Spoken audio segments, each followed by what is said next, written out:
of aim to present a draft just energy transition partnership model of Pakistan to the communities. We have the diplomatic missions here, we have the development partners, and also we have been joined by the public sector institutions in Pakistan. So anyhow, we'll be going into a lot of these details. And the second initiative and the second aim for today's discussion is that SDPI will also be presenting its new initiative that is called the Pakistan Industrial Decarbonization Initiative. And in this, we are also being have a number of partners who have joined us today, which will be taking forward collectively. But I think just before going into the discussion, let me set some very brief housekeeping rules. The dialogue is being conducted in a hybrid manner along with the respected guests who have joined us here in person. We have a number of speakers as well as participants joining us online over the Zoom. Along with the Zoom, the session is also being live streamed on X, Facebook, and LinkedIn. The session is being recorded and we'll be posting the videos up online. You're welcome to revisit the discussion later and feel free to share it within your networks. We do invite comments, questions, and response from all of you sitting here today as we present the model or different initiative. And those who have joined us online, please feel free to write down your responses in the chat or the Q&A box. I think almost in 2021, SDPI took this initiative of launching a network which is called the Network for Clean Energy Transition in Pakistan. And over the course of almost 2.5 years, the network has expanded substantially. And as of now, it covers over 200 different organizations, including the key public sector entities. We have a lot of missions and development partners with this, along with the civil society, the private sector. And the whole idea behind this approach basically was to bring everyone on board as we take the agenda of energy and climate action of Pakistan collectively. So I think we'll be going into the details, but firstly, let me invite Dr. Abid Qayyum Suleri, the Executive Director of Sustainable Development Policy Institute, for his opening and welcome remarks. So over to you, sir. Thank you, Ubaid. Good afternoon, ladies and gentlemen. First of all, let me appreciate the efforts by Network for Clean Energy Transition and SDPI team for organizing these back-to-back events. And of course, this morning we had a detailed discussion on greening some of the investment opportunities that are coming Pakistan's way. And in this session, we are more focused now on just energy transition partnerships. And the whole premise is about proportionate responsibilities and respective capacities. Now, one is mindful that fossil fuel is not clean, it's dirty. One would like to shift away from fossil fuel, but shifting away from fossil fuel, I keep on repeating, and I will again say at the cost of repetition, it's easier said than doing. Not that there are any incentives to carry on using fossil fuel. We all are facing the climate, the weather extremes, and the changing climate, for which we know that greenhouse gas emission is one of the culprits. But then this transition in itself is a huge quantum leap, especially for countries like Pakistan. Although it is difficult for developed countries as well for their own respective reasons. But in case of Pakistan, countries like Pakistan would like to see that this cost of transition is not actually has to be borne by lower and lower middle income earners, which can happen in most of the cases. Now, the two international practices that are best practices that are often quoted. One was at COP26 in Glasgow, when South Africa was offered a deal to shift away from its coal-based power plants to green energy power plants.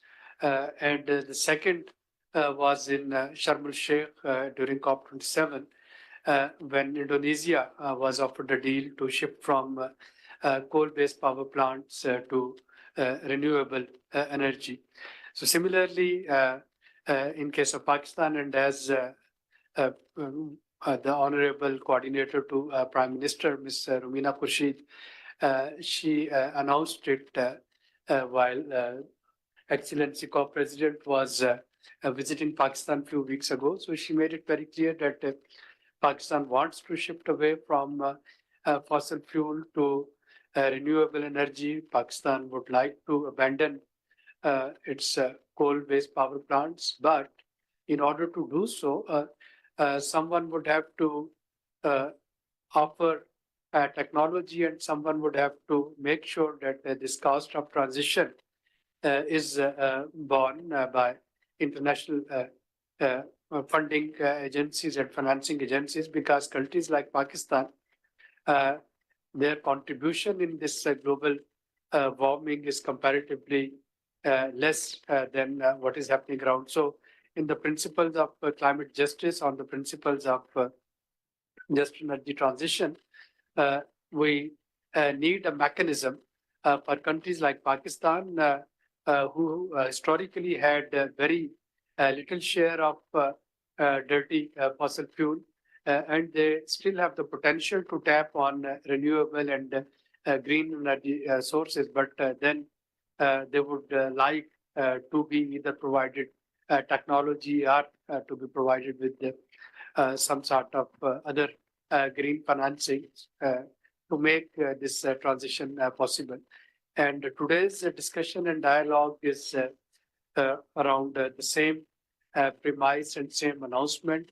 We are trying to get benefit of your collective wisdom, make our recommendation and share it with the key development partners, and especially the G7 and diplomats in Pakistan, so that when they are advising their respective COP units in their capitals, they can take our recommendations forward, and these things can be discussed in COP29 in Baku, inshallah. So thank you very much for joining, and I look forward to get educated from you. Thank you. Thank you so much, Dr. Abid, for setting the whole scene. So I think just taking lead from what Dr. Abid has mentioned, definitely, I mean, transition away from the fossil fuels is easier said than done. There's definitely, I mean, while the science is clear, the energy transition has a call as well as logistical needs that are very imperative for driving this transition. So being a low carbon emitter, what Pakistan needs is to explore some of the alternate financing mechanisms that can help it travel the whole journey that we're sort of proposing. So with this, I think what we have prepared here is sort of a model through which, how we'll actually be connecting, what support will we be needing from the development partners or diplomatic community in Pakistan. And for that, we do have this presentation prepared, but and that will be given jointly initially by Zainab Naeem and Dr. Khalid Walid from STPI. So with this, let me invite Zainab over to the podium. For Zainab will be initially speaking on the contours of energy diplomacy in Pakistan and what key challenges and opportunities do we see that can be tapped in as we go forward. So with this, thank you so much, Zainab. Yeah, the podium is yours. Thank you. Thank you so much, Abed. And once again, good afternoon, everyone. So this working paper has been developed within the energy unit of STPI, and a model that we are proposing. It's not basically a model, it's about how the things should move forward in context of the energy diplomacy in Pakistan. So the status of energy diplomacy in Pakistan. Well, basically, energy diplomacy, it refers to the use of energy resources and relationships to achieve diplomatic goals. And there are legal and administrative frameworks between energy importing and exporting countries and the international organizations, and also the other countries, that sets the norms between the parties to move forward with the energy diplomacy. In the context of Pakistan, it involves engaging with regional and global partners to address energy challenges through collaborations, investments, and policy initiatives. However, globally, energy diplomacy started around after late 20th century, Before that, we used to have corporations who were mostly engaged because we did not have the issue of price stability or security issues back then. So corporations used to engage directly for maintaining diplomacy. However, after the 20th century, in 21st century, it mostly became a sort of a tactic or a sort of tool for the international dominating countries or the superpowers of the world. So energy diplomacy, it plays an important role in leveraging national values to enhance a country's position in the international energy landscape.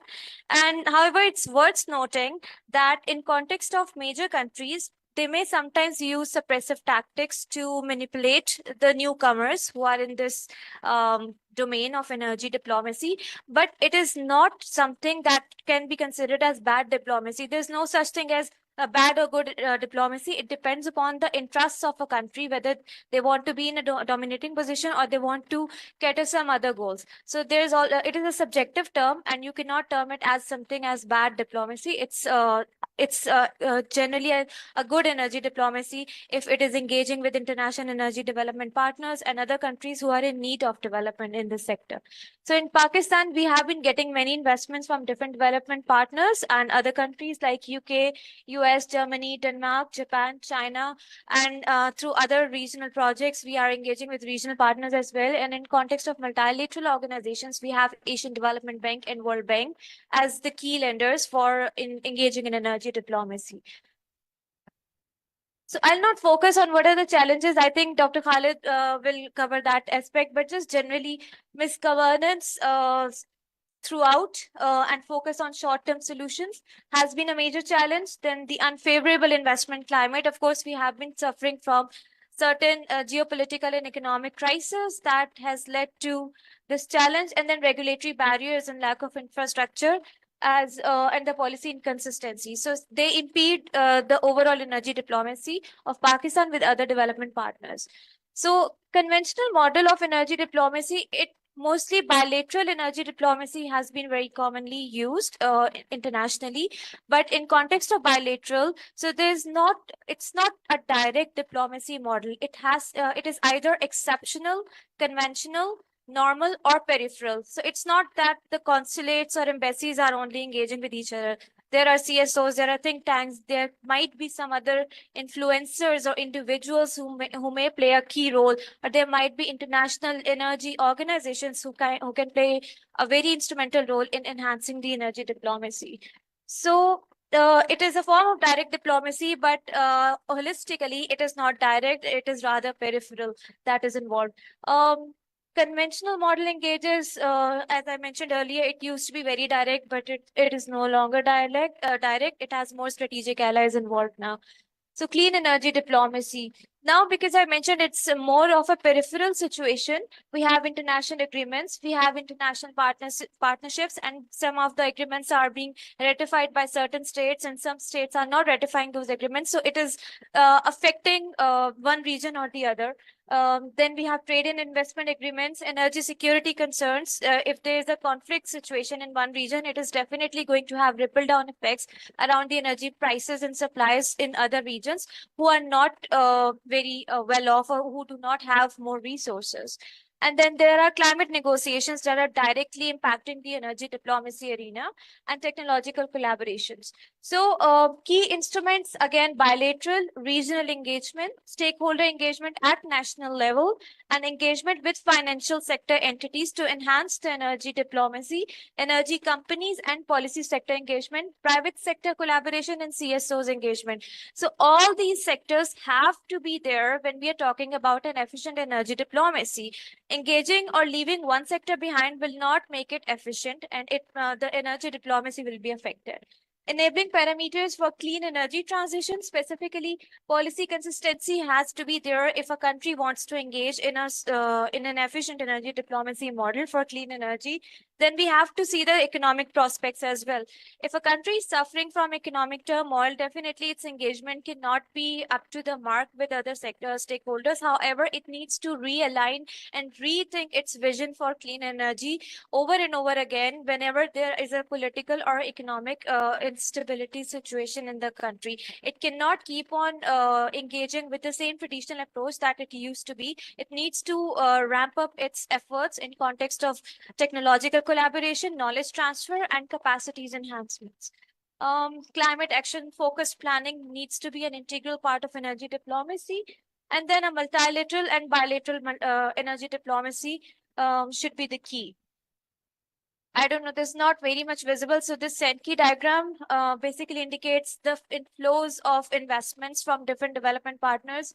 We have USA, UK, Germany, Japan as leading partners for energy diplomacy. There have been investments in green banking, installation of renewable energy projects, and digitization and smart metering projects, then local government capacity building. And then we have investments in transmission and grid stations as well by Japan. Then regional projects include CASA 1000, TAPI project, and CAREC. These, some of them are ongoing and some of them will be progressed, hopefully.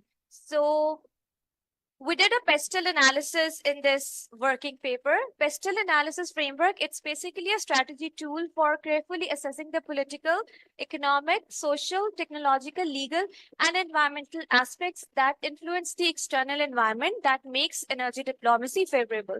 So our pestle analysis reveals that political instability may impact the stability of clean energy policies. Definitely, this is something that we have been experiencing. And then the geopolitical relations. Now, apart from this, the ongoing conflict in the region is also creating an impact on the overall energy engagements of countries. And also at national level, the price stability is being impacted. And then economic factors, cost of renewable energy. Of course, the capital cost is there, but again, because of the initial two factors, the overall cost also gets increased. So it offered decreasing cost, offer opportunities, but funding for large scale projects needs attention. We have been getting funding, but only a few or limited projects have been what we can term as large scale.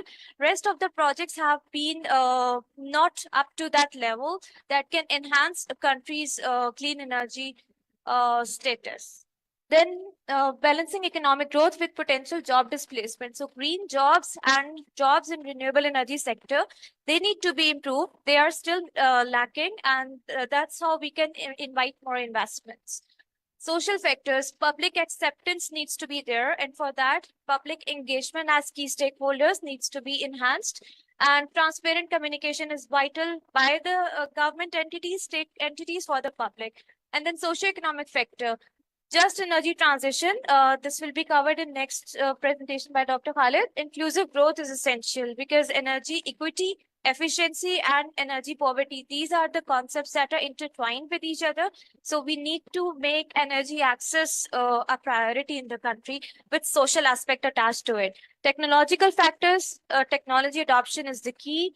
Energy data security, data and ground data and local level data. If that is not there, our policy and planning will be affected in one way or the other.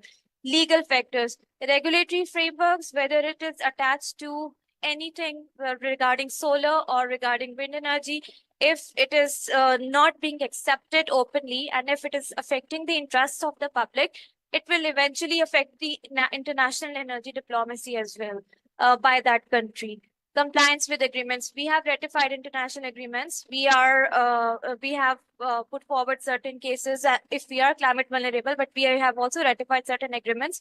Under those agreements, we are bound to reduce the emission and we are bound to convert as per the NDCs as well, our energy mix into clean energy. So we need to focus on that as well.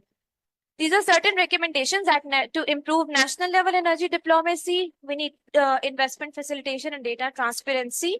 For investment facilitation, bankable projects have to be there. And for that, we need to come up with need assessment at local level, what is needed and where we can invite investments for the development partners to know that this is the gap, this is where the opportunity lies, and this is where you can invest.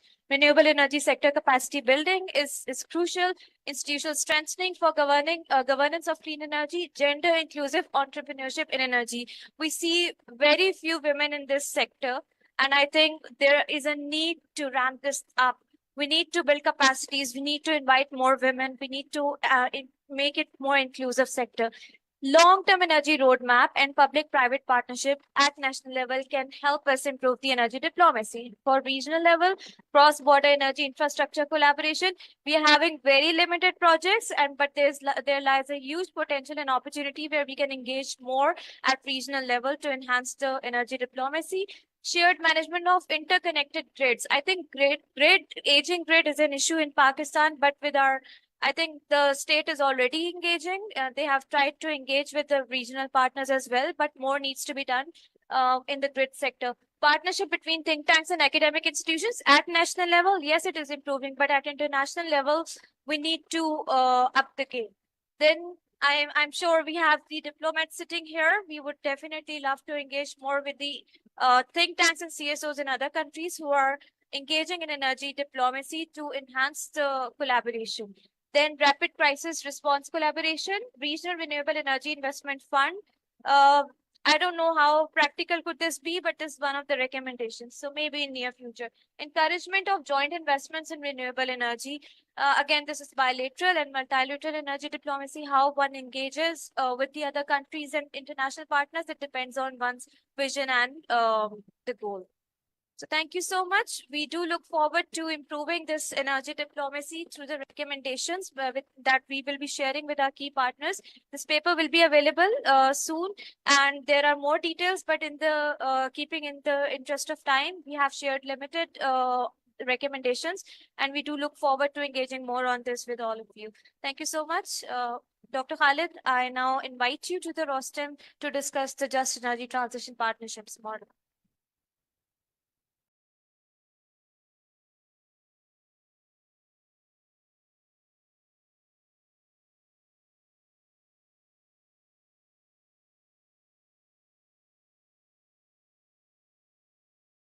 Important to Pakistan basically to understand uh, why we need this just energy partnership sort of initiative because intertwining of issues of economy, energy, and environment, these three they are interlinked and they sort of work in a vicious cycle in Pakistan.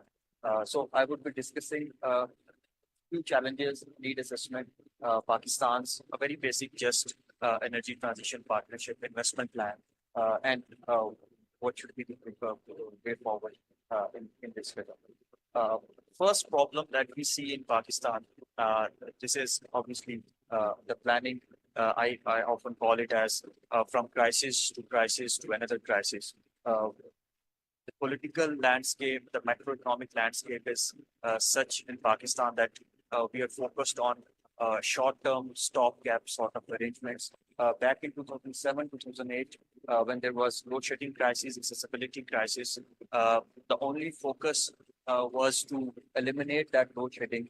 So for that, we signed long-term power purchasing agreements on very lucrative terms. And the solution to that accessibility problem brought us to another crisis, and that is affordability crisis. We're facing it right now, where tariffs have increased exponentially. We need to eliminate subsidies and then capacity charges. And now we are solving this affordability crisis, and that solution uh, will lead us to another crisis that would be sustainability crisis because we are hell bent on investing more in indigenous coal reserves and keeping CBAM and other climate commitments in mind.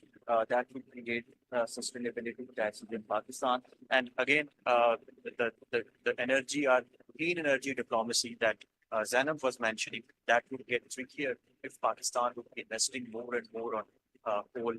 So this is a conundrum sort of thing for Pakistan. Second is Pakistan's economy and linkage of it with power sector. If you see this table, you'll find that this table is a comparison of coal power plant, China of coal, that was started in 2016, and its relationship between CPI, interest rate, exchange rate. You'll see that when in 2016 it was started, the capacity charges was around 3.7 rupee per unit. Now in 2024, it has increased by 37%, and now it is 12 rupee per unit. And you can clearly see that the cost of working capital has increased about fivefold, 548%, and it is linked with fiber and price.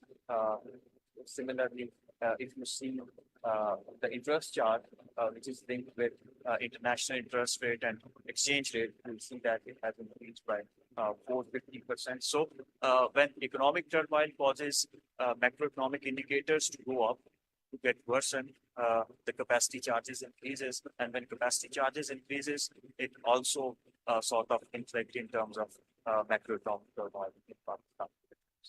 The third challenge why we need just energy transition partnerships or energy finance is Pakistan's transmission system, which is old and dated. If you see, this is the southern region.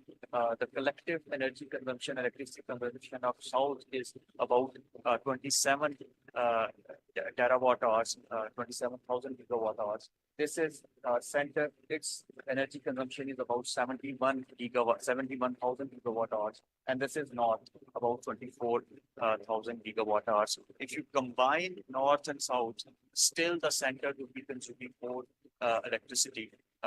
And what is this conundrum? And Pakistan's cheaper energy supplies or cheaper energy generation units, they are either in south in form of local coal or wind power and thermal, or either they are in north in terms of hydro dams. So what we are doing is we are generating energy here and transmitting it up to all the way to center and from the north as well. So this calls for investments coming into transmission or grid systems as well.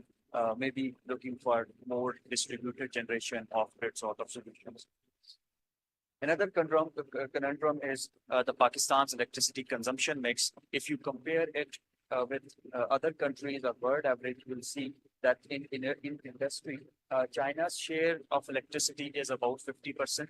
Pakistan's share is about 23%. And if you compare it with the residential sector, you will see a totally opposite trend where Pakistan's share is about 50% and China's share is about 17 to 20%. So this is another conundrum. We are generating electricity with imported fuels, consuming dollars, but we are using it for unproductive reasons. So we need to sort of shift or transform this mix as well, integrating more industry with our power sector. Fifth is base load. If you see the winter load, you'll see that the computed demand for winter is around 12,000 megawatts. In summer, the peak demand is about 30,000 megawatts. The cooling load is about 16,000 megawatts. So we need to bring more and more energy efficiency to the systems. But again, energy efficiency, it is a very expensive sort of thing. Keeping Pakistan's economic landscape in view, we would be needing more and more energy efficiency finance as well. So what would be the basic pillars of Pakistan's JET-B investment plan? First, just energy transition and how to sort of early retire our thermal assets or coal power plants. For that, we will be needing about 50 billion USDs by 2030, 80 billion USDs by 2040.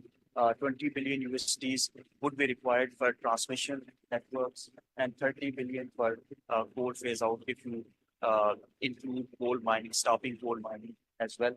Second pillar is industrial growth and green jobs.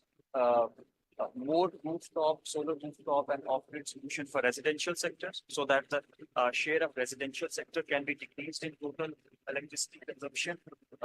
Regionally competitive, reliable and clean electric grid for industry so that industrial share can be increased in the national grid so that the electricity consumption can get more productive. Third pillar, this would also require a green workforce transition because Pakistan has a labor abundance. Renewable energy is capital intensive sort of thing. We would need to introduce reskilling transforming our workforce that is currently employed in fossil fuel-based industry, particularly in coal mining and coal power plants. So that would be also another major pillar. Third is new energy vehicles, particularly in electric vehicles form. So what we can do is we can sort of focus on two-wheelers and three-wheelers in first place, indigenization and localization of retrofitting of this industry, protects sector employment. Just to give you some numbers, Pakistan's fuel import bill is around $1 billion per month. If we save around 30% of it, it will save Pakistan around $3 million per month and 3.6 billion USDs per annum. And 3.6 billion USD saving per annum that can finance this jet-free sort of concessional loans. So this is an economic sort of thing, economically feasible sort of thing that can be done. Fourth and very important thing is to bring private sector back into energy sector, and that can be done through sector coupling with focus on power to hydrogen and coupling household energy transition with national grid. This makes sense, and this makes economic or bankability sense in a way that when you see link it with wind curtailment, you see a clear economic case for sector coupling and hydrogen production. If we sort of install or invest in hydrogen production units closer to the wind power plants, that curtailed power can be used for hydrogen production in Tata and Kidney. So these are four contours sort of things which can be can provide a base for Pakistan's jet-free IP. One thing I forgot here is that these new energy vehicles, they must be powered with some sort of off-grid RE solutions, because right now in Pakistan, our grid, national grid, one, it is not cleaner enough. Second, the transmission capacity of Pakistan is not more than 27,000 megawatts. So if we sort of shift this load as well on national grid, that would create problems. So we need to sort of link off-grid RE distributed generation with renewable energy, maybe cleaning or highways and motorways and charging infrastructures linked with these sort of things. So very quickly, these are 7 way forward points. We need to sort of formulate just energy transition partnership, but group of diplomatic community, maybe we can sort of bring more support for investment plan. Second, development of national coal retirement plan and national carbon pricing policy. Third is to have this P2X alliance. Its motivation comes from the Denmark's example, where they have P2X alliance of industries and chambers to sort of delve into detailed sector coupling ideas. Fourth is a capacity building hub for industrial growth powered by renewable energy to cater for upcoming CBAM. Fifth is formulation of integrated plan for new energy vehicles and their indigenization process. Second last is more development finance for off-grid solution, less development finance for capacity expansion, and more development finance for more technical assistance for on-grid systems. And lastly, maybe we need to plan for a broader long-term horizon, keeping in mind the economy and environment charter, where homegrown agenda can be fostered through learning from international best practices. That can be done. This I do. Thank you so much. Looking forward to your comments and discussion. Excuse me. This is Ishan from CPP and Deputy Director over there. I have 2 observations. One is regarding the EVs you were stating. As per the policy, even if we meet the ambitious target which we have set for the 2030, that is for the knowledge of the other person over here, that the 30% of the new 4-wheel vehicles will be of EVs nature, and 2 and 3 wheels, 50% will be EVs as per the mandate by the government of Pakistan. We will be having just the additional load of 2,868 megawatt to be precise, and it will add 5 gigawatt hour energy requirement. So our transmission system is well capable enough to tackle that. We don't need the transmission investment for that particular purpose. In fact, that will help us by reducing the generation gap and the demand gap. For that, the numbers are already available with me. I can share the details with you. The second thing, I was looking for how you propose that this just energy transformation will get us out of the capacity payment trap. Like we have these PPAs, according to the ITSEP, there will be 60% renewable energy in the grid of the renewable nature. That's well enough. But the current problem is to get rid out of the capacity payments, the PPAs we have, we must pay them. So how you are looking for via this platform to tackle that problem? Thank you so much. Thank you so much. We can discuss this later, but very quickly, very well noted, the EV point. Second, Jet2B initiative was essentially support, finance the early retirement of thermal assets of coal power plants, just in the case of Indonesia and South Africa. In Indonesia, they sort of through Jet2Bs, through ETMs, through these innovative sort of finance mechanism. The government got the finance and they sort of purchase coal-based assets, thermal assets, and they early retired those power plants. This is the essential basic foundation of Jet2Bs. So in that way, maybe some sort of renegotiation, early retirement, or repurposing of thermal power plants.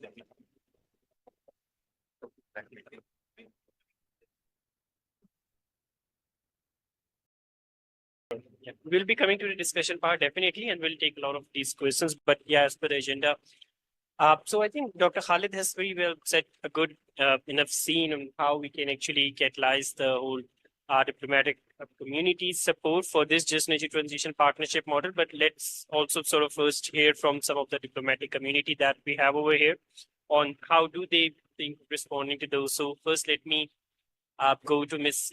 Sophia if she has any respond on any presentation that Dr. Khalid has presented and how she actually thinks of the whole idea. So yeah, over to you, Ms. Sophia. Thank you. Thank you very much. And I would like to really thank STPI for yet another very thought-provoking event. I'm afraid the presentation was for me very hard to see. So I can't pick up any specific points from the presentation itself.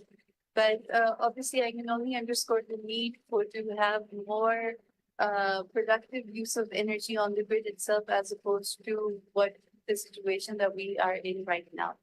The transition to renewables is very, very important. And I think if we were to, I don't know if it's possible to go back to one of the slides where Khalid was actually talking about the economic case for renewables. I think what needs to really strengthen the thinking around this issue, as well as to have more of a policy dialogue on this issue, is the need to really understand the business case for increased investments in coal-fired power plants, as well as the risk of stranded assets.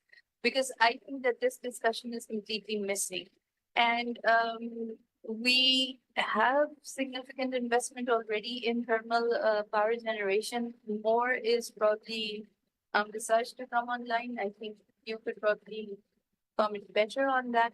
But these are all investments that have significant social and economic consequences as well.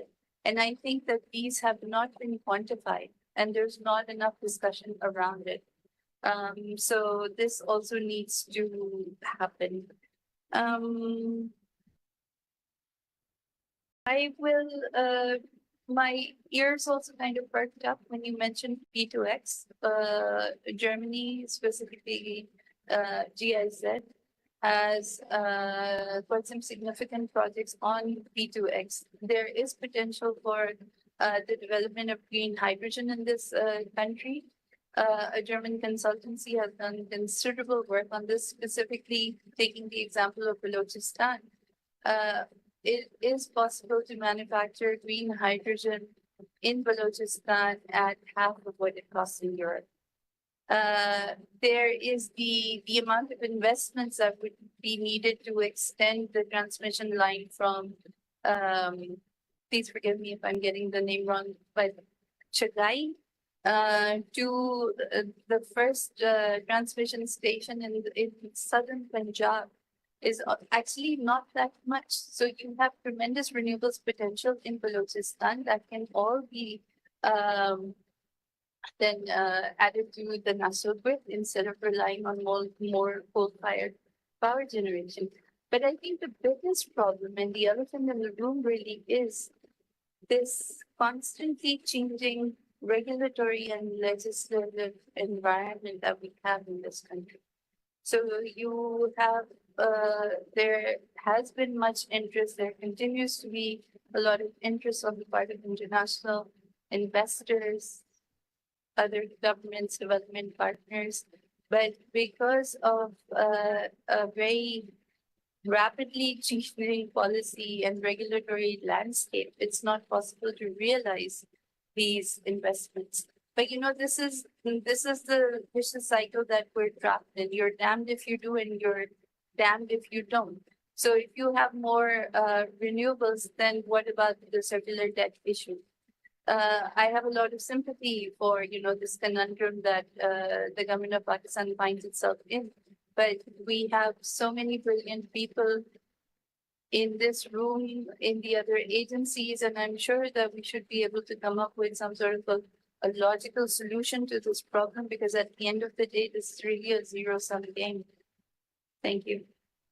Yes, thank you, Ms. Sylvia. Very well noted points, and we'll definitely make sure to respond to those in the further updated versions as well. So with this, let me come to one of our guests, Dr. Sardar Mohsen, the Managing Director of National Energy Efficiency and Conservation Authority, NECA, for your kind intervention.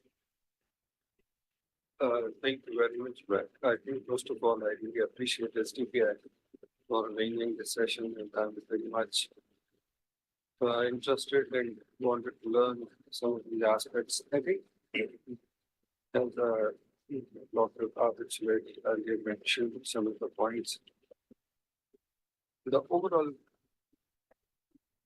context of just transition, I think that is something very important, that how we see the overall mechanisms in this context. And then I think also it's important that how we look into the concept overall in terms of diplomacy, the role we can play in that. I think one of the major aspects which I believe whenever we look into these different aspects, I think for the country's energy security, different sources of energies are very important to have, because in some of the recent times, especially in COVID, we have seen people's reliance on different sources now that shifted. So I think in terms of portfolio, we always say that don't put all your eggs in one basket. And some of the challenges we are facing, I think that highlights these aspects. I don't see any much further investment in the coal in the country. I think most of it has already been done, and now there is a major emphasis towards solar, even for some of the plants which are going to be retired. Their grid, the transmission lines will be utilized for evacuation solar. So I think we can see a major change in that. But I think it's also important looking at the circular debt aspect, like the financial sustainability of sector is also a question mark, and how we are going to address it. There is a clear-cut case for business case for renewables, and that is that how the tariffs are currently being worked out. For any other resource, energy resource, we can see that renewables are becoming a big thing. Another thing which Dr. Karthik has already mentioned in his presentation is very applied thing that looking into the load curves of the country, and we see the shift to somewhere around 16,000 megawatts demand created by the grid. I think there are already, that point is very important that how we are going to address, because he just highlighted the coal, the power sector. So the question is what happens in the winters. I think we have another peak load from the gas sector as well. So the kind of response I think we've already, from the government standpoint of view, I can say this. There has been program designed and shortly implemented to address the load curves. There are different techniques that we're trying to use how we can do the peak shaving and that kind of mechanisms. I think that is also aligned with our NDC's commitment. And I think one of the important aspects is, as we mentioned, there is an extensive work going on green hydrogen and some of the foreign direct investment, some of these projects are under discussion. The policy, the strategy is already being in process. I think one challenge which I face, see in this sector, like, and globally, I think they're close to same. That how we're going to finance this just transition, just like spelling out some numbers or giving some numbers will be 40 billion, 60 billion. I think I don't see anything happening in the near future that this much funds will flow into the countries like us. I think it's important because one of the programs which we were designing, successfully designed, there was a demand for $5 billion US dollars, $3 to $5 billion US dollars, is going to fund it nobody. Why didn't we sort of rely more on a domestic financial institution, how we can design what kind of financial or the innovative financing we can design? Well, there has been some work on that side. But the question which we really want to raise on this just transition part, that if we are going to get the same cargo or live or whatever interest rate on coal-based or other fossil-based projects, and the same kind of interest rates or financing options, whatever we call it, are being offered for renewables. In generally, when you look into the demand side or even on the product side, how they're going to compete. So I think it's very important that without providing a financing mechanism which can sort of compete with it, and I think internalizing the costs. Even the international multilateral bilaterals, but if you look into all the financial mechanisms, we haven't seen anything on these lines that how this is being absorbed or being internalized for just transition. So I think that is one of the key areas. I think it's basically for any upcoming calls, for any discussions with the multilateral, bilaterals, with the financial institutions. With what is the financing options or kind of innovative financing that can be offered for this transition? I think that will be the main question mark, because everything under Article 6 or any other negotiations that we have seen globally, there's no such headways in that direction. Thank you. Yes, thank you so much, sir. All points extremely well noted, and definitely as for the financing mechanisms and how what the financing framework would look like, we're definitely working on this. So yeah, let me now open the floor for the discussion. If we can actually have some comments from our investment colleagues sitting here. Martha, if you'd like to add on to something at this point. Up for the discussion, so if anyone would like to, weigh in it.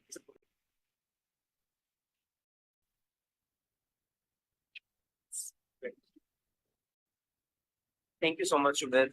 Thank you again to Dr. Khalid and Zainab for going for the presentation and for STPI for arranging this, I think, very important event. I just wanted to, a couple of things that were obviously discussed as well. and just wanted to highlight the potential of that jetties can have for Pakistan. So some of the points rightly raised by our esteemed guests.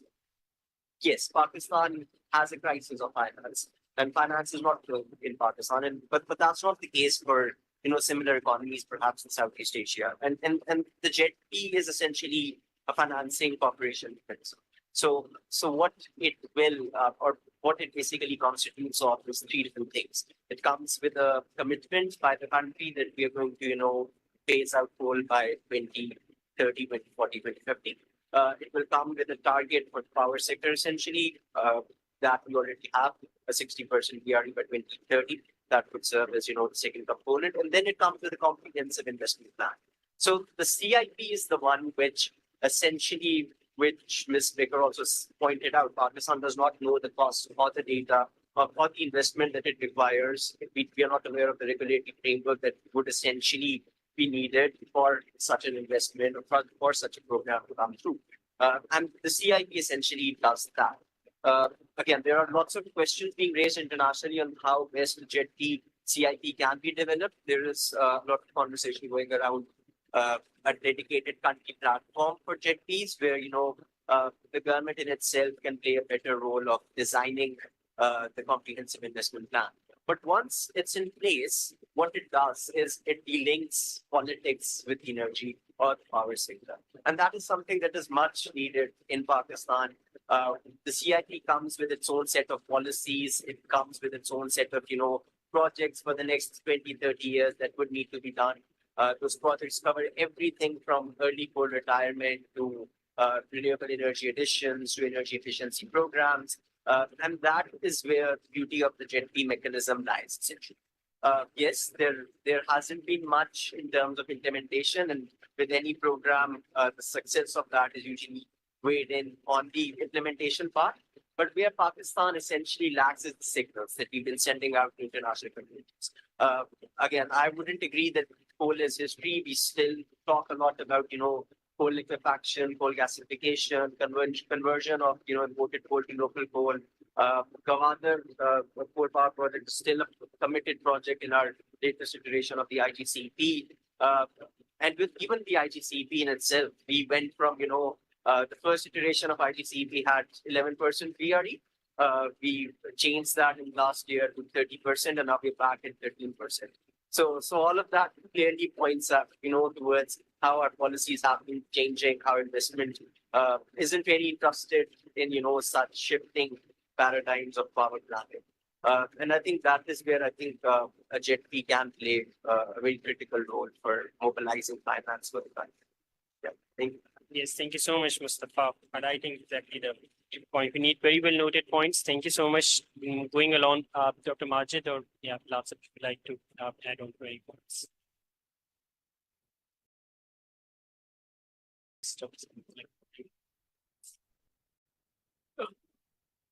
Thank you. It was a very good presentation, very good discussion. Financing drying up was one concern I think that should be highlighted more, particularly from the government's point of view, particularly with State Bank had a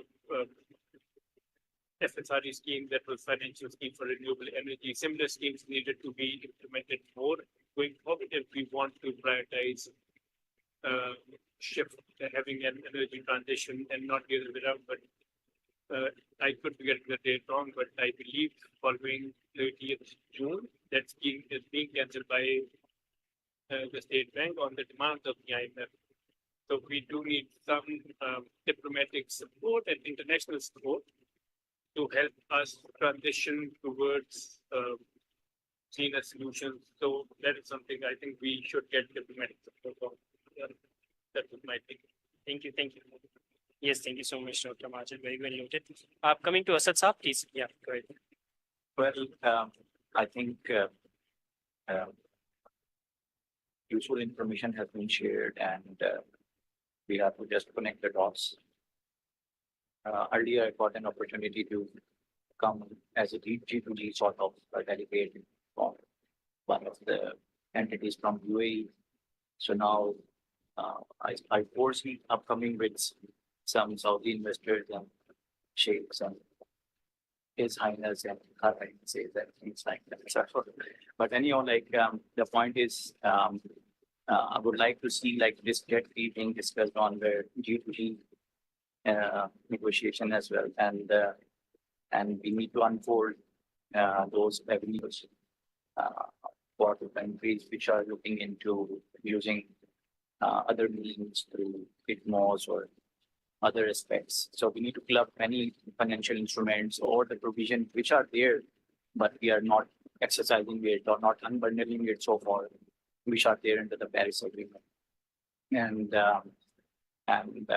that is something like rather than straight away going towards like jet fees, integrating those with or swapping those with more efficient ones for the innovative technologies. That is something like where we can further propagate. And under Article 10 of the Paris Agreement, we need to focus on technology transfer because a lot of resources have been going into Article 9 and 11, but 10 is something where developed countries don't focus mostly. Yes, thank you so much. It's a very well-noted points. Moving towards this side, if you have any comments or further suggestions coming for this particular model. Yeah, please. Yes, If I may.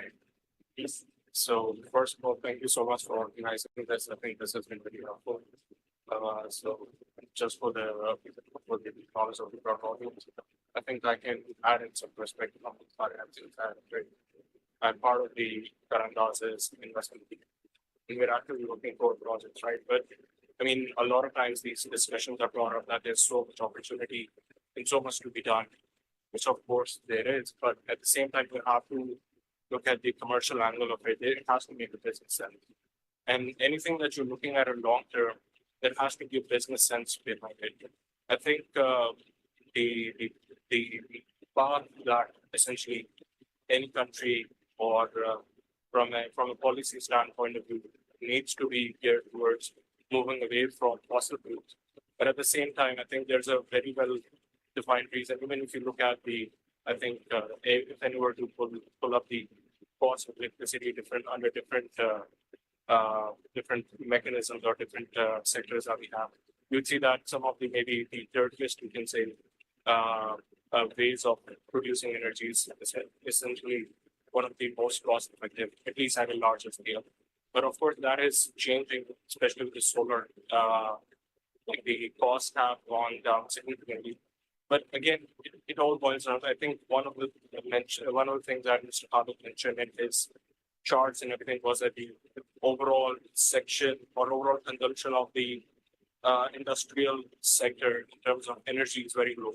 Well, you have to look beyond that. That is what you're seeing at the surface, right? But you have to dive deeper into what is driving that. So record is a lot. I mean, I can rant about it a lot, especially we engage with a lot of partners, investing companies.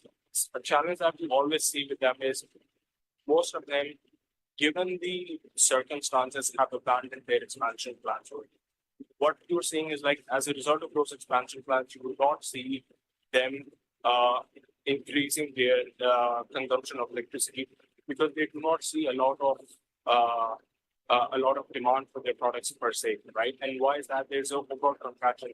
I mean, we have a negative real GDP growth in most recent fiscal year, and I guess it's really a challenge. Or sorry, the most recent 12 months. I think that's really a challenge for some of the broader participants, which I think has to make sense at a business level, right?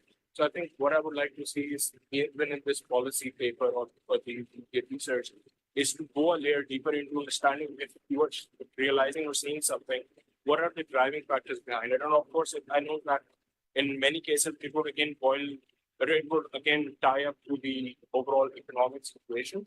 But I guess until that is taken care of, we would not see that stability which is required, not from us, but we also engage with a lot of international donor agencies, right? So we are also seeing this hesitation from them. They're not willing to take any sort of currency risk.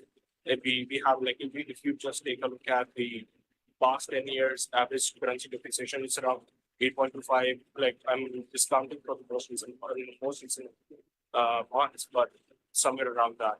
So imagine if you have a normalized HIBOR of 13%, 8% is completely knocked off by the currency depreciation, and then you're also taking in a country risk, and then there's obviously the Pakistan is a high, in many ways it is a high country. It has a higher risk for a lot of investors, right? So that's a challenge. So given that the risk return profile does not match, so that is one of the challenges that we often see in our discussions with maybe some international investors and sometimes even donors who have relatively lower requirement in terms of return. Maybe they're only looking for capital preservation matching the long-term inflation rate, but that is also a challenge that we foresee. So I think to sum it up, I think in this case, we will need to go a layer deeper into, like, if you are seeing problems on the surface of it, what is the causal effect? What is driving those things? What is behind them? And then of course, from there would be maybe something else which would essentially be driving those factors that are having impact. So these things need to be incorporated in this so that there's a comprehensive view, not just that this is what is happening and this needs to change, but of course, understanding what are the catalyzing, what are the factors.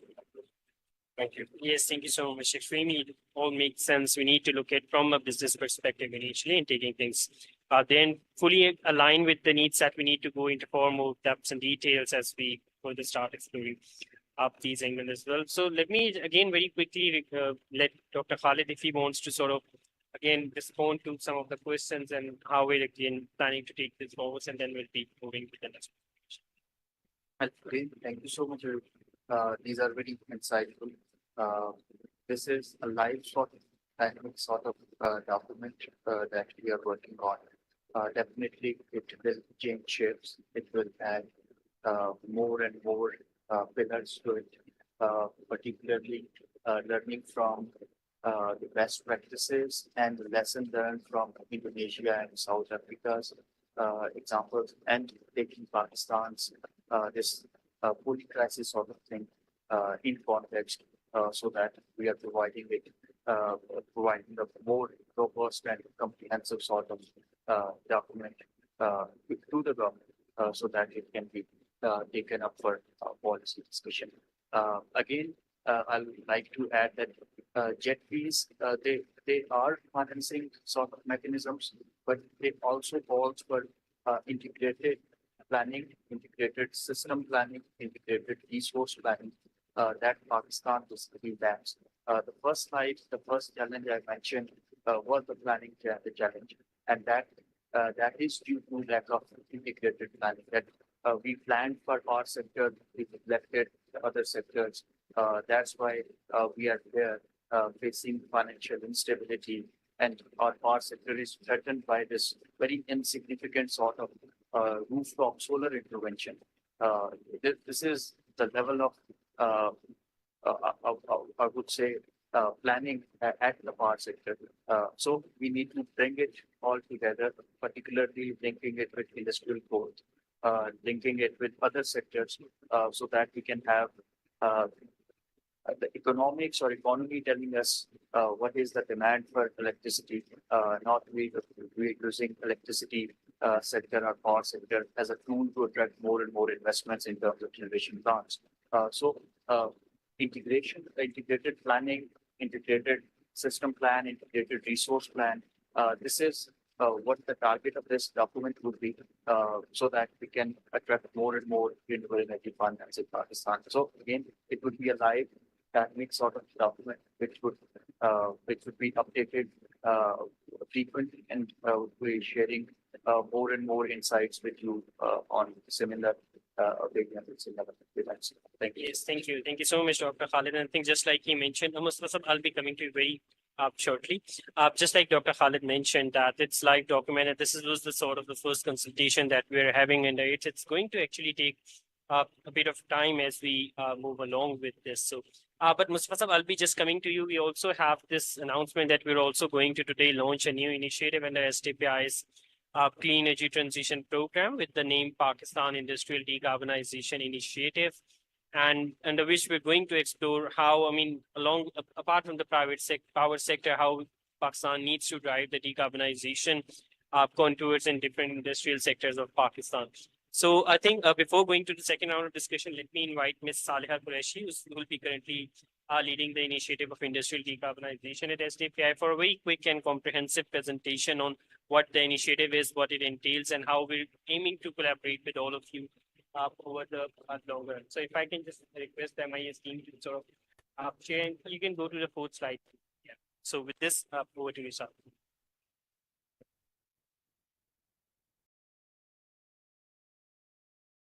Yes, Ubed, thank you very much.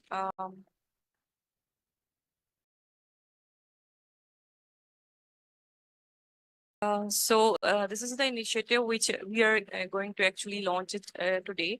The name is Pakistan Industrial Decarbonization Initiative. Like how we actually conceived this idea and what was the significance of the industrial decarbonization initiative that we are going to start within STPI. We are here to present it in front of the development partners, diplomatic partners, and some government sector, so that they can actually help us in implementing this idea into the industrial sector, that how we can decarbonize the industrial sector. And the brief overview that what is the significance of this initiative and how we can actually proceed further for this initiative to be work on different pillars and themes of the initiative.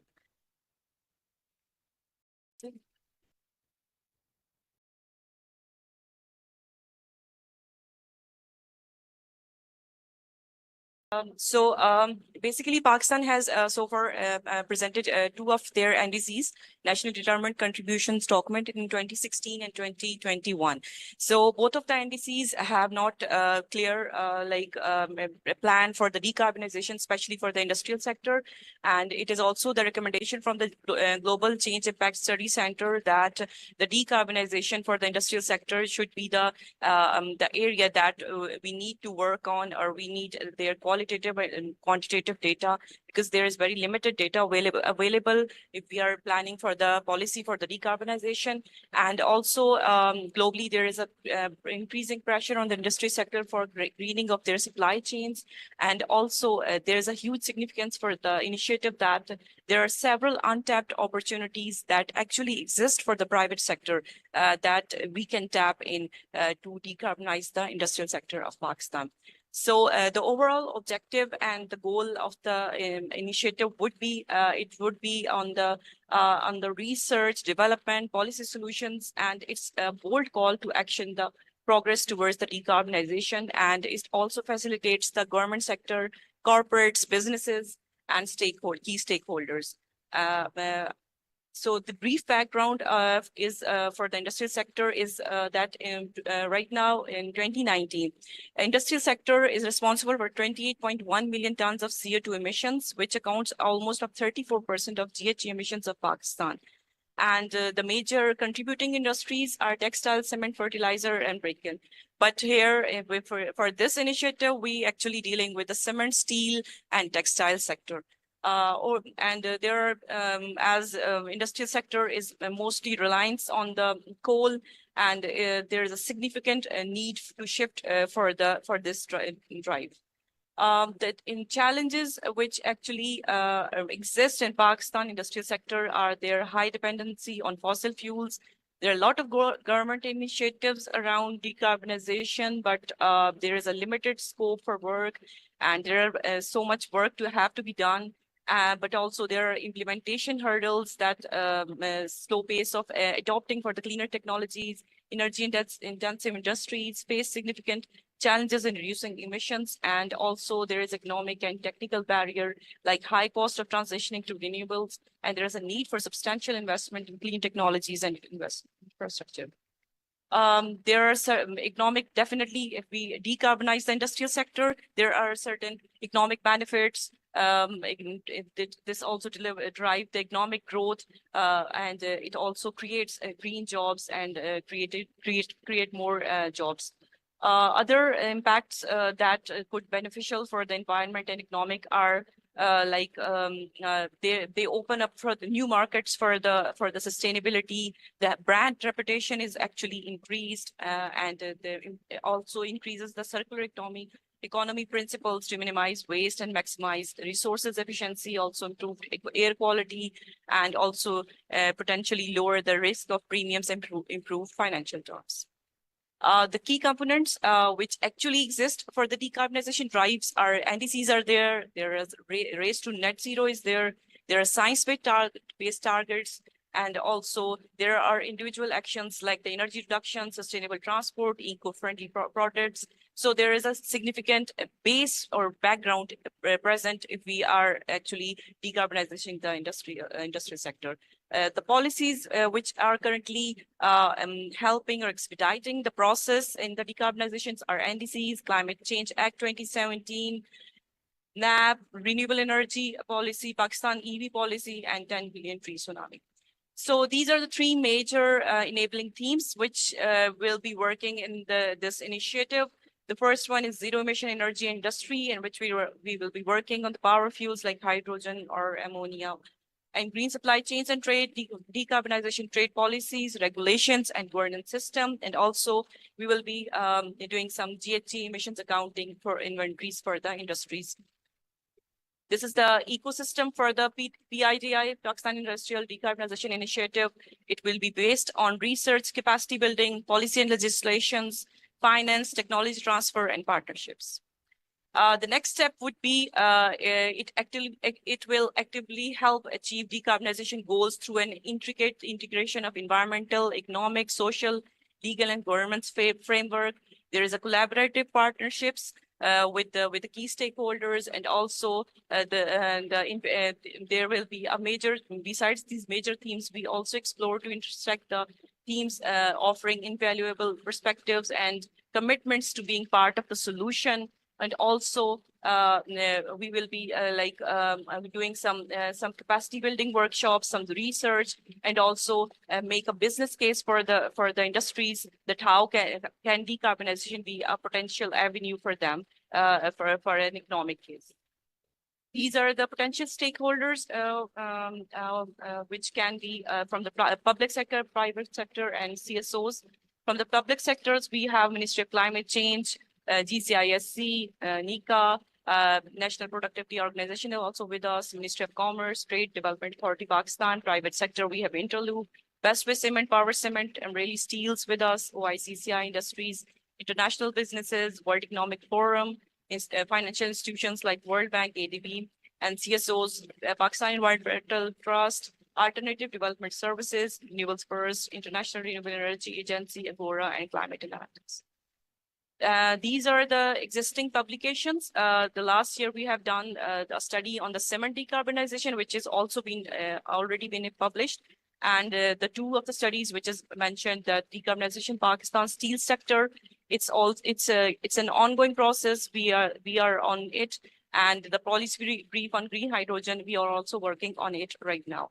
And these are on the right side, you can see the proposed applications which we are aiming to do in 2024 onwards, which is with the policy brief on the public-private partnerships for the climate actions, how we can actually process the net zero initiative, if we, like firstly the decarbonization, and then how we can actually process the net zero for the industries in Pakistan, the carbon market implementation roadmap for Pakistan, and innovative financing mechanism for the climate resilience and low carbon investments in Pakistan. So the way forward for this initiative would be developing a business case for the private sector. Like I already mentioned that we will be working with the three industries, cement, steel, and textile. So how we can make a business case for them, that how they can harness the green financing opportunities, how they can learn from the best practices that could be implemented in their industrial value chains, and how they can actually collaborate for the decarbonization initiative. So I think without a business case, it won't be possible for the industries to decarbonize the industrial sector of Pakistan. And I think the collaboration is the key for that. And this is just the beginning. And let's join hands for a common cause of energy and climate action. Thank you.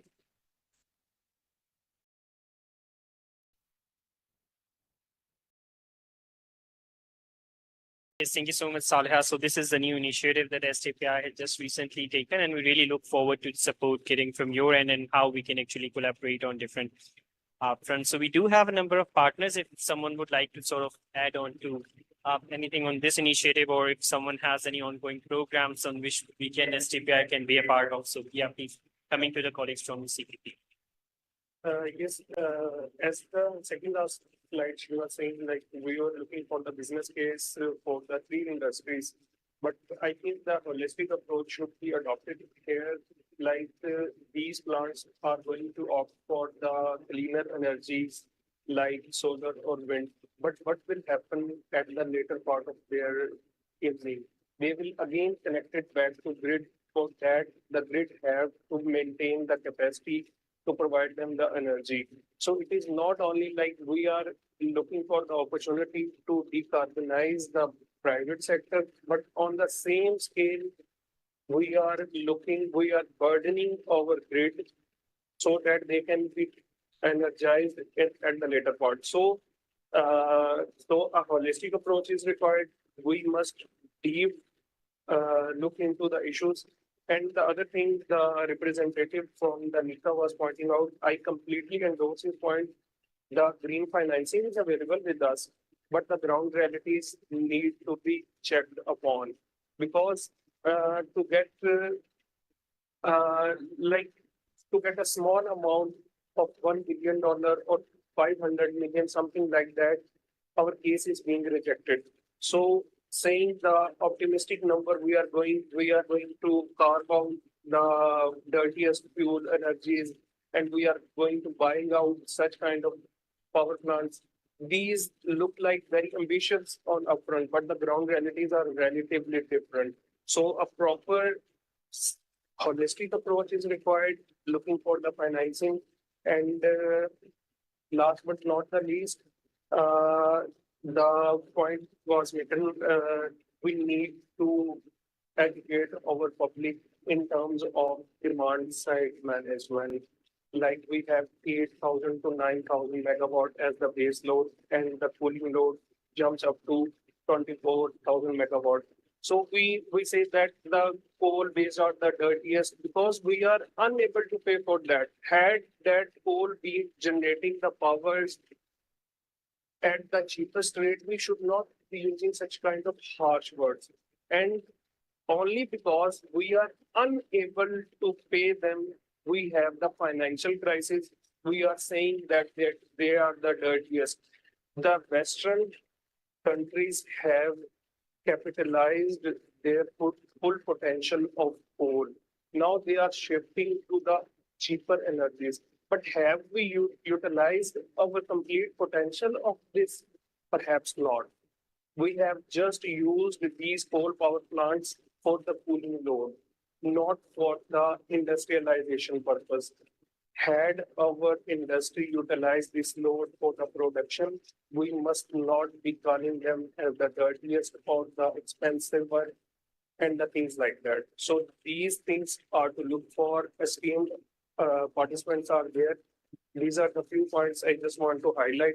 If anyone wants to have any numbers or discussion, I'm readily available. My organization is available. We are available for that. Yes, thank you so much. Okay, so let me just sort of very quickly respond to those. Okay, so the industries that were mentioned over here are sort of, we're not just looking only in those industries. It's just that we're taking a step-by-step approach that firstly we'll be starting the whole decarbonization, the scoping or going deep down into these industries. And for example, just I'm going to give that last year, we went into a lot of deep dive into the cement industry, looking at each of the decarbonization levers where the opportunities exist. We had discussion with almost all of the cement industries. What do they think? And from there, we actually developed this whole, we have a lot of meetings with the commerce industry and commerce ministry and all that. So this year we're taking industry by industry, and we'll definitely fully agree. And that it also goes well beyond just the power sector to look for what energy efficiency improvements are there, how waste heat recovery systems are sort of adding on to those, and what needs to be come on those angle as well.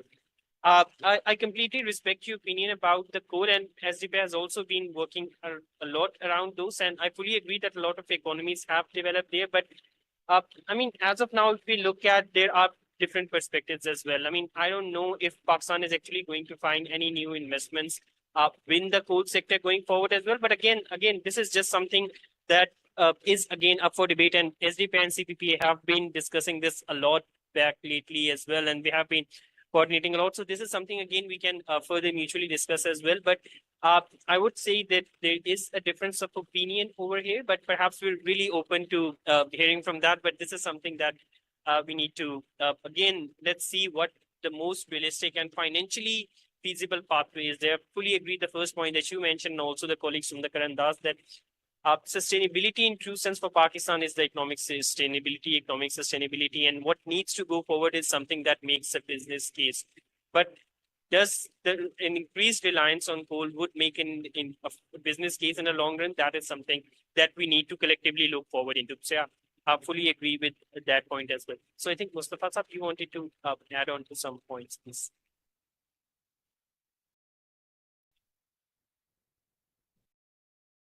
Cement industry has been very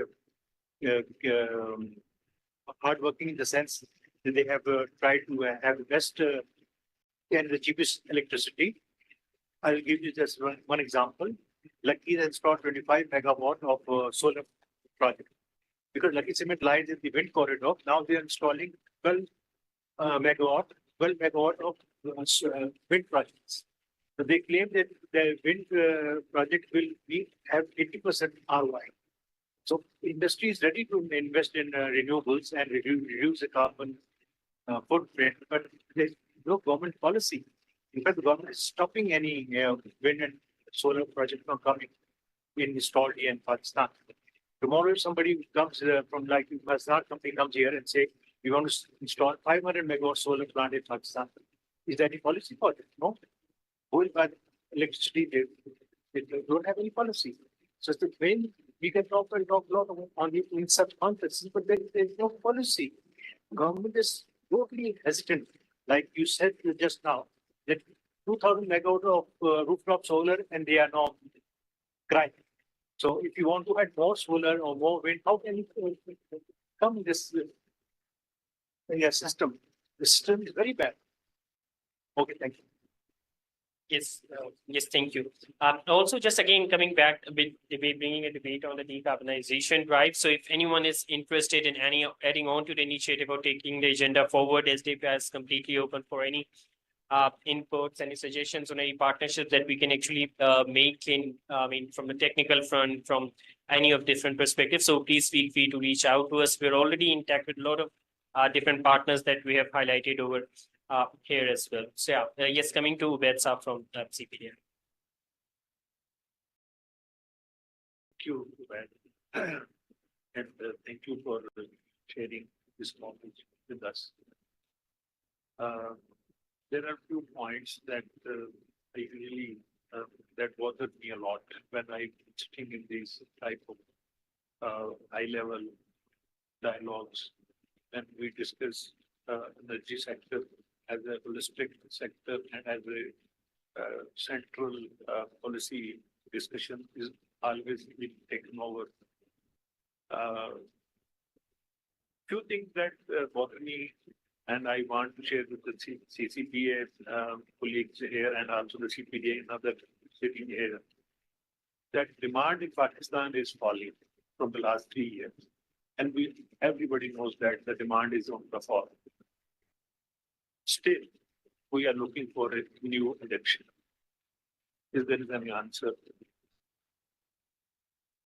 This month, in May, the LESCO announces 1,500 megawatt fall in demand compared with the May 2023. Yeah, because people cannot afford electricity.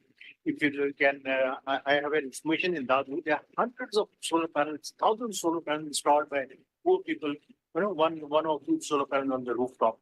So the people are not using electricity anymore. I think in coming years in Pakistan, especially in where people who can afford solar and batteries, we can easily tell them that take out your electric meter. We don't need an electric meter. Like we have given away the PTCL lines. This is going to happen because nobody can afford that kind of electricity. Because in some of the industries, this 30% import cost is electricity. So if you have high price electricity, the industry has to close. So how can you manage?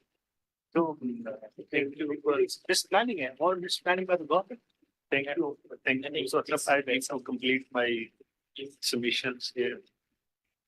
And this falling demand, and we also know that 50% consumption is in the domestic sector, and we have imported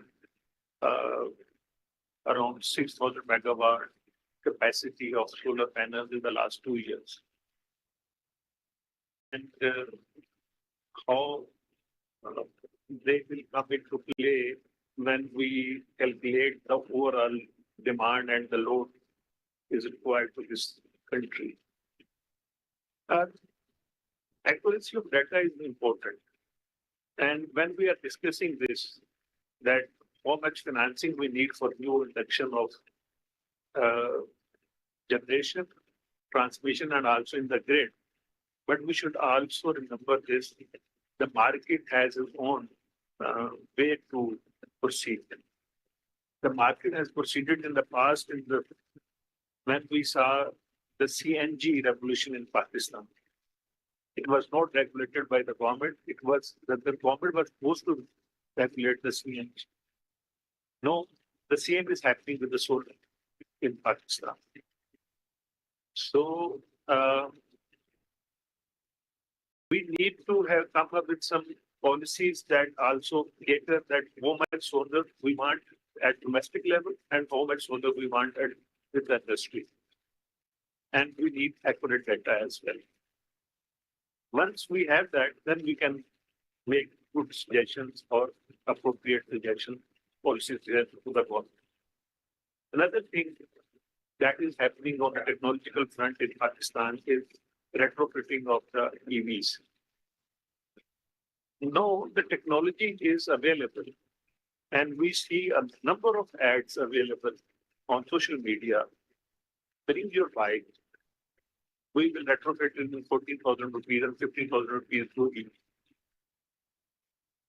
It's not going to stop, and there's no standardization. There's no policy. There's no check and balance that is being discussed within the government and the regulatory authorities.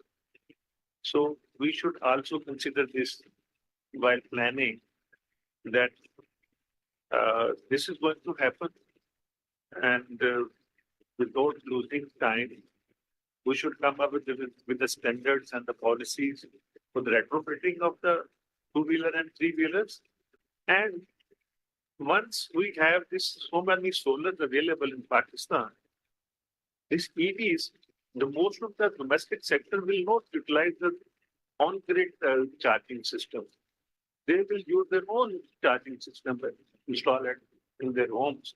The four-wheeler, they already have the people who afford four-wheeler, they have the solar system installed already.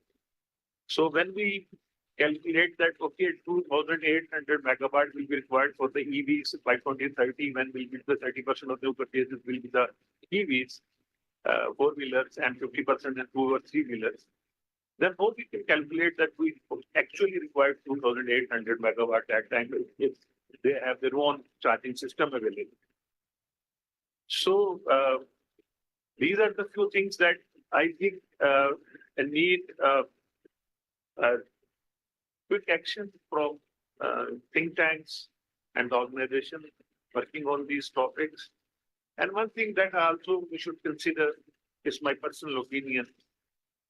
We also very much fan of looking at the good examples of the neighboring countries, and also we are very fond of giving example of the Indonesia and other countries that have gone through the South Africa, like they have transiting from fossil fuel to the clean energy. But we should also be aware of the fact that the technology that is available right now was not available 10 years back. So the transition is on. We may like it or not. It's a just transition or not a just transition. We have to calculate that. But what we need to do is that we should sit together with the policy makers, and we don't need to educate the people only. We need to educate the policy makers as well. The policy makers of at the bureaucratic level, at the financing level, and also at the political level.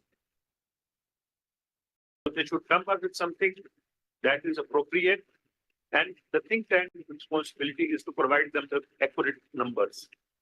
Thank you very much.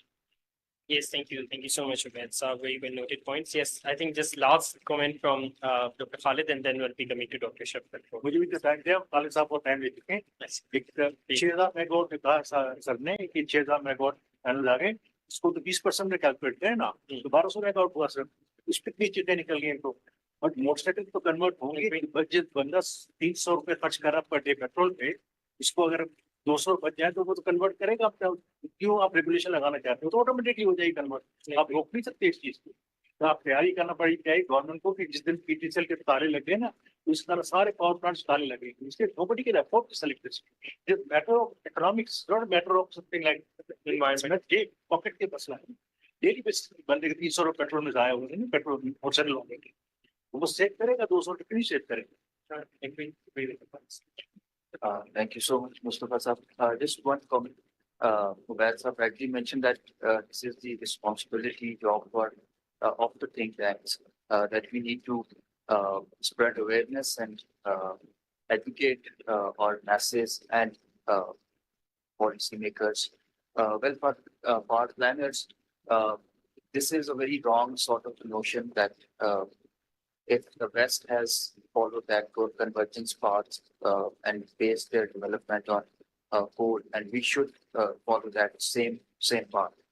This is not the way we should sort of do our integrated sort of plan. This shows that the power planning is being done in silos, as there is initiative by European Union that is carbon border adjustment mechanism, and if you want to have make Pakistan an industrial power based on coal power plants, and then we need to cater or bring CBAM into equation as well.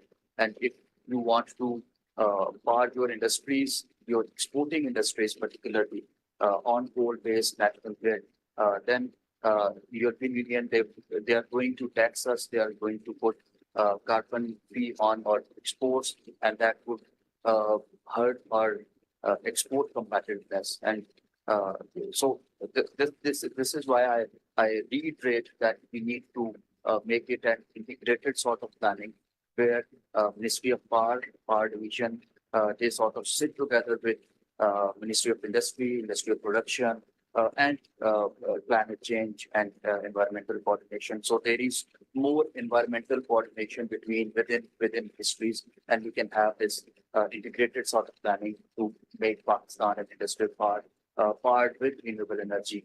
That would be a right thing. Thank you.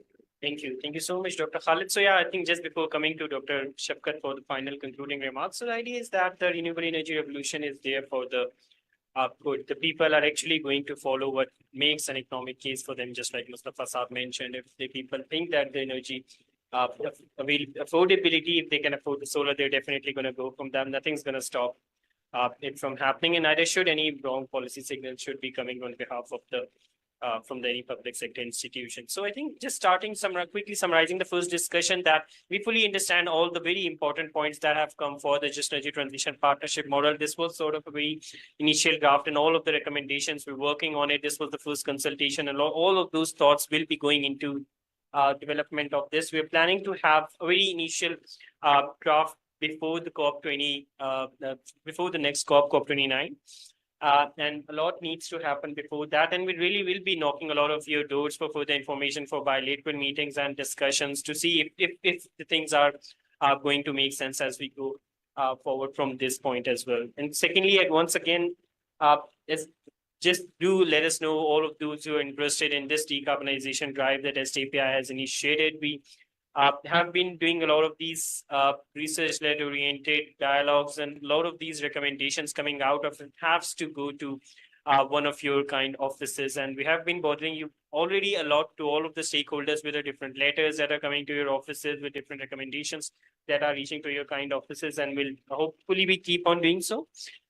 So with this, let me come to Dr. Shafkat Munir, the Deputy Executive Director, DET Policy from Sustainable Development Policy Institute for concluding remarks. And Dr. Shafkat would also like to sort of say a few words on how do you think a collaborative action between all the relevant stakeholders would make a perfect case going forward from this point. And if you would like to let me know if you're comfortable with it, yeah, it's perfectly fine. Sure. Yes, please.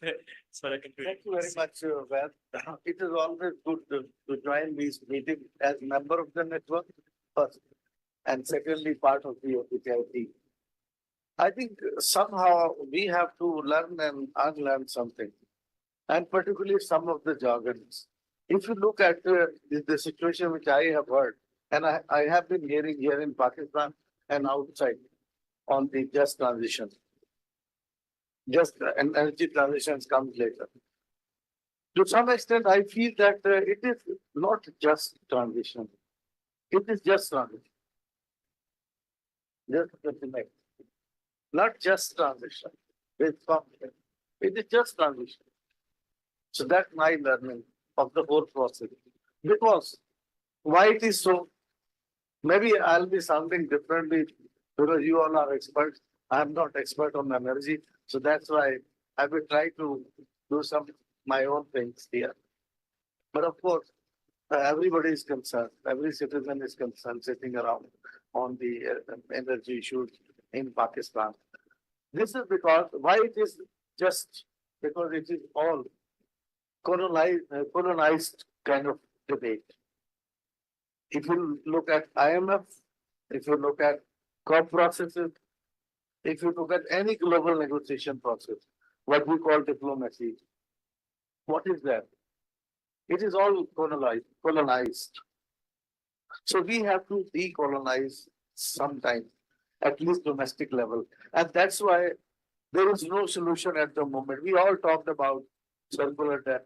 We all talk about that the energy consumption is not that as compared to the production. That's why we are doing capacity payments. We all, every day, we talk about this on television debates. Even I decline to go to television debates because there is no solution. Solution is not here because we all are working under a colonized discourse, which is in our mindsets. Because we are a poor country, it is not our destiny that we are poor. 20 years back, situation was different. 25 years back. India with emerging third big power was not emerging third power 30 years back. We were not in that situation. We are now here. So what happened actually? We are just having the same, just time taking the same. ये थोड़ा सा time गुजर गया. So with this approach, you cannot really have a logical solution. On the capacity payment, we all know here who is responsible and how could we can negotiate with them.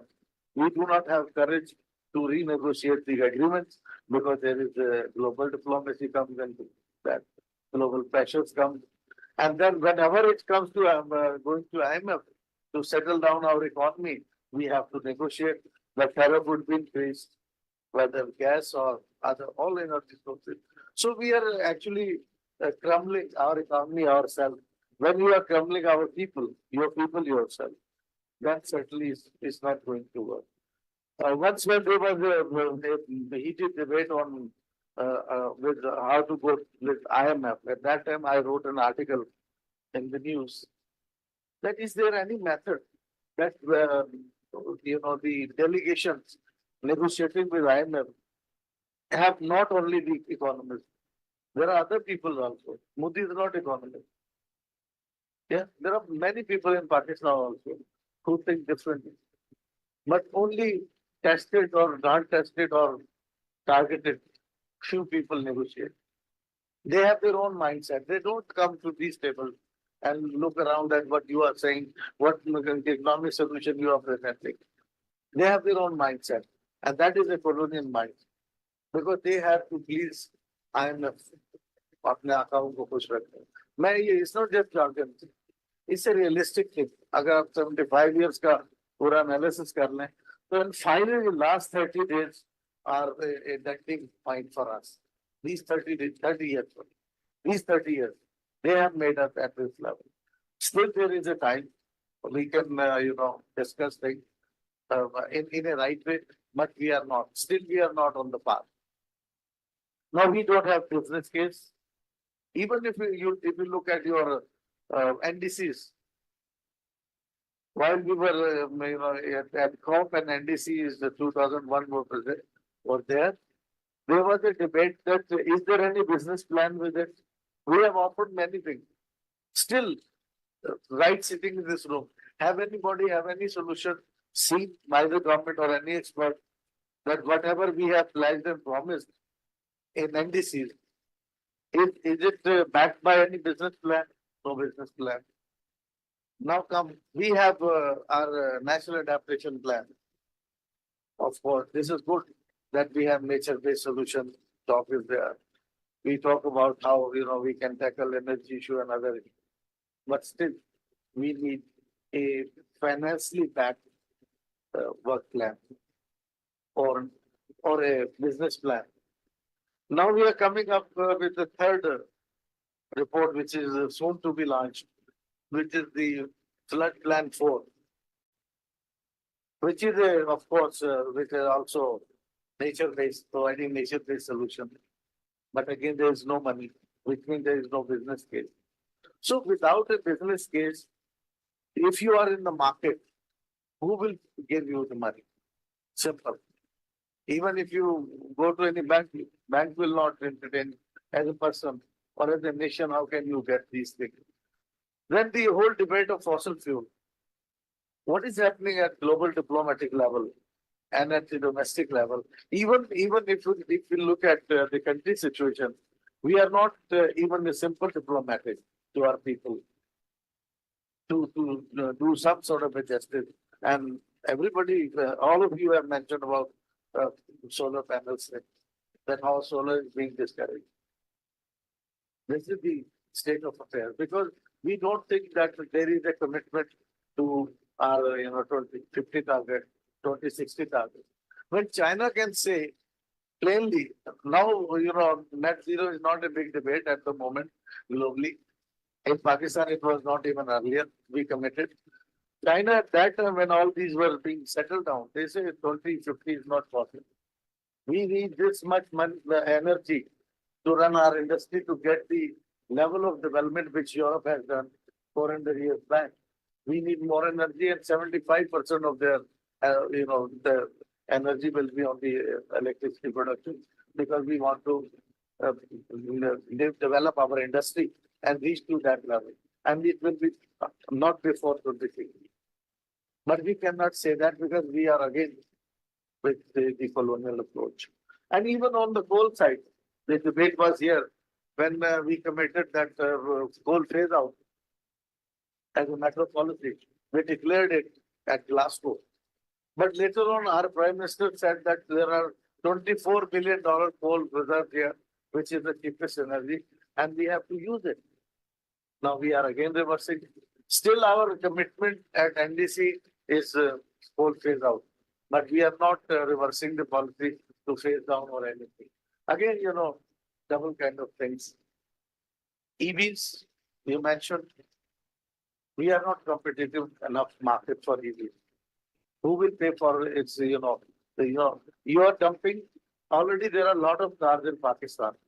So you are dumping one kind of a car system to produce a new one. So what is the carbon footprint of the earlier one and the new one? No calculation, no business plan. Only we go for a good thing. Yes, we'll go. So here, these are some of the areas and a couple of more things. You see, electricity breakdown. Are they so simple? That switch off, light goes and light comes. It destroyed whole, economy, livelihood of the people, even health of the people, education of the children. That's a whole cycle around it. Then financing issue, of course, nobody's giving to fund us unless we ourselves realize the real thing.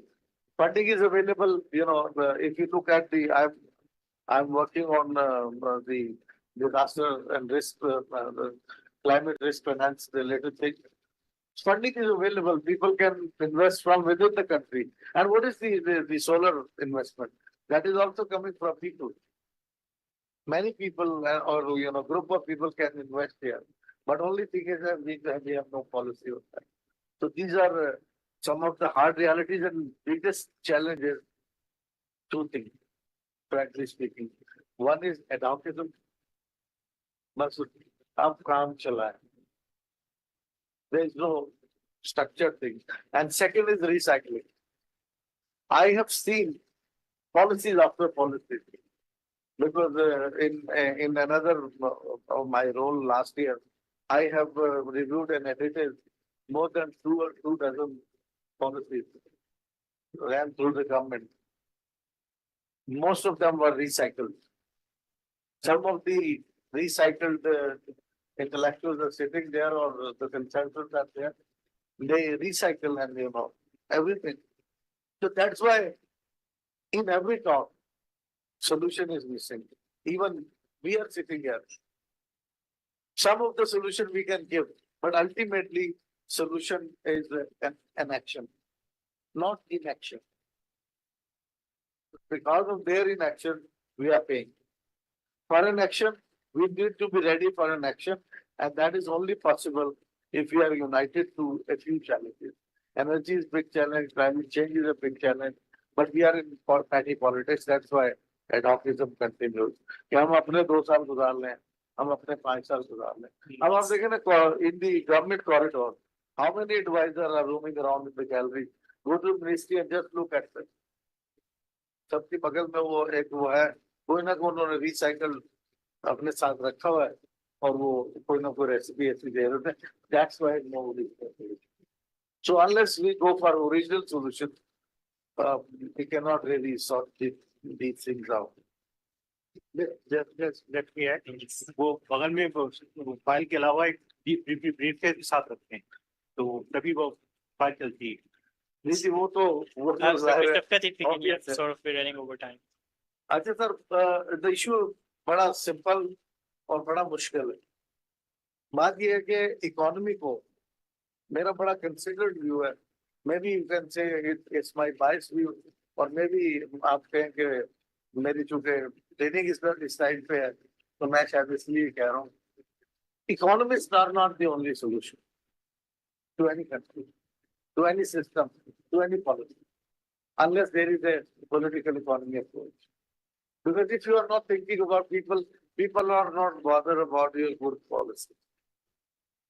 Yeah, so people will just reject it. अब depopularize क्यों होती है policy बनती नहीं, पहले लोग खराब क्यों हो जाते हैं? Because people know कि ये पॉलिसी कहाँ से बनी, कौन बना रहा है. So the ownership of people is the solution.